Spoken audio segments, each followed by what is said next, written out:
ప్రజలకు ఇచ్చిన హామీలని నెరవేర్చకుండా ఈరోజు రెడ్ బుక్ రాజ్యాంగం అంటూ కక్ష సాధింపు చర్యలకు మాత్రమే వాళ్ళు ఏ విధంగా కన్ఫైన్ అవటమే కాకుండా ఈ రాష్ట్రాన్ని దాచుకుంటూ ఇంకా ఈ రాష్ట్రాన్ని అప్పుల్లో ముంచేస్తుంటే ఈ రాష్ట్రాన్ని కాపాడుకోవాలి, ఈ రాష్ట్ర ప్రజలకి అండగా ఉండాల్సిన బాధ్యత ప్రజా పార్టీ అయిన వైఎస్ఆర్ కాంగ్రెస్ పార్టీకి ఉంది. కాబట్టి ప్రజల తరఫున ఈ రోజు ఏదైతే ఈ కూటమి ప్రభుత్వం ప్రజలకి వెన్నుపోటు పొడిచి సంవత్సరం అవుతుందో ఈ జూన్ 4ని వెన్నుపోటు దినంగా మా నాయకుడు జగన్మోహన్ రెడ్డి గారు అనౌన్స్ చేయడమే కాకుండా ఈరోజు రాష్ట్ర వ్యాప్తంగా ప్రజలకి అండగా ర్యాలీలు చేసి అఫీషియల్స్ కి మెమరాండం ఇచ్చి అది ప్రభుత్వానికి అందజేసి వాళ్ళు ఇచ్చిన హామీలని వాళ్ళ మేనిఫెస్టోని నెరవేర్చమని డిమాండ్ చేస్తున్నాం. అవి నెరవేర్చకపోతే వదిలే ప్రసక్తి లేదు అని కూడా ఈ సందర్భంగా హెచ్చరిస్తున్నాం. మీరు చూస్తే ఎన్నికల ముందు కూటమి ప్రభుత్వం అంతా ఎలా ప్రచారం చేసుకుందో మనం చూసాం. ముఖ్యంగా తెలుగుదేశం పార్టీ వాళ్ళైతే వచ్చేది బాబే ఇచ్చేది బాబే. ఏమొచ్చిందయ్యా, మీకైతే పదవులు వచ్చాయి, బాబేమో వచ్చి ముఖ్యమంత్రిగా కూర్చున్నాడు, కానీ ఈ రాష్ట్ర ప్రజలకు ఏమిచ్చాడు అంటే చేతికి చిప్పిచ్చాడు, మరేమి ఇవ్వలేదనేది రాష్ట్ర ప్రజలు గుర్తించారు. 143 హామీలు ఇచ్చాడు. 143 హామీల్లో విజయరుద్దే విస్తరాకులు కట్టుంది అనుభవం ఉందని చెప్పుకునే చంద్రబాబు నాయుడు మొదటి 6 అయినా చేశాడా అని నేను అడుగుతున్నాను.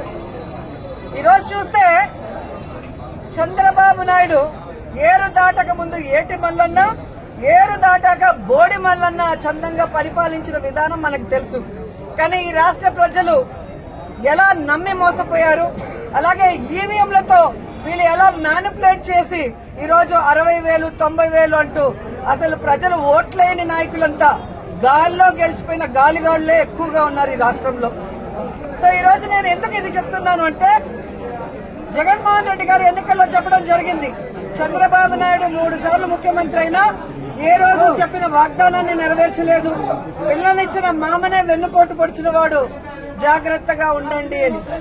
కానీ ఈవీఎంల దగ్గర మనం ఏం చేయగలం? సో ఈవీఎంలని మ్యానిపులేట్ చేశారు. కొన్ని చోట్ల అమాయకమైన ప్రజలు, రైతులు, మహిళలు కూడా జగన్ గారే ఇచ్చినప్పుడు చంద్రబాబు నాయుడు, లోకేష్, పవన్ కళ్యాణ్ ఇస్తారేమో, పవన్ కళ్యాణ్ చెప్పిన మాటలు నమ్మి చాలా మంది ఓట్లు వేయడం కూడా జరిగింది. కానీ ఈ రోజు చూస్తే సూపర్ 6 చేస్తామన్న చంద్రబాబు నాయుడు సూపర్ 6 చేశాడా అని అడుగుతున్నాను. అన్నిటికీ వెన్నుపోటు పొడిచింది నిజం కాదా అని అడుగుతున్నా.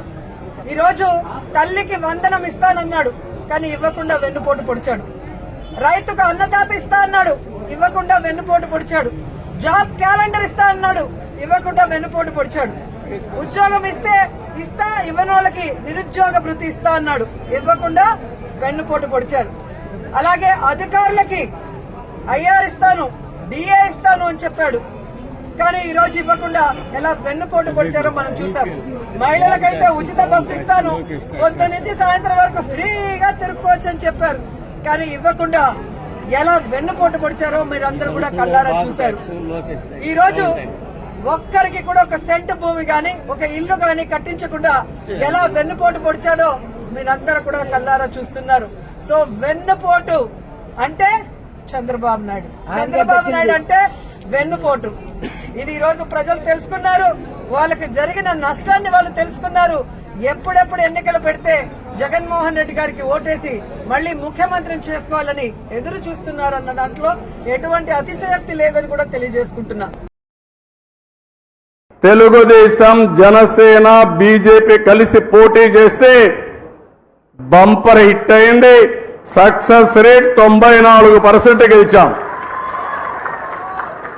ఇది ఒక చరిత్ర.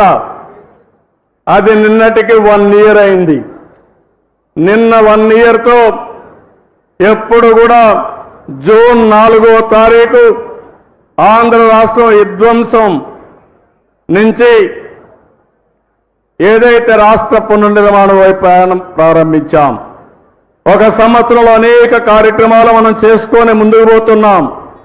ఈరోజు వినూత్నమైన కార్యక్రమాలకి శ్రీకారం చుట్టాం.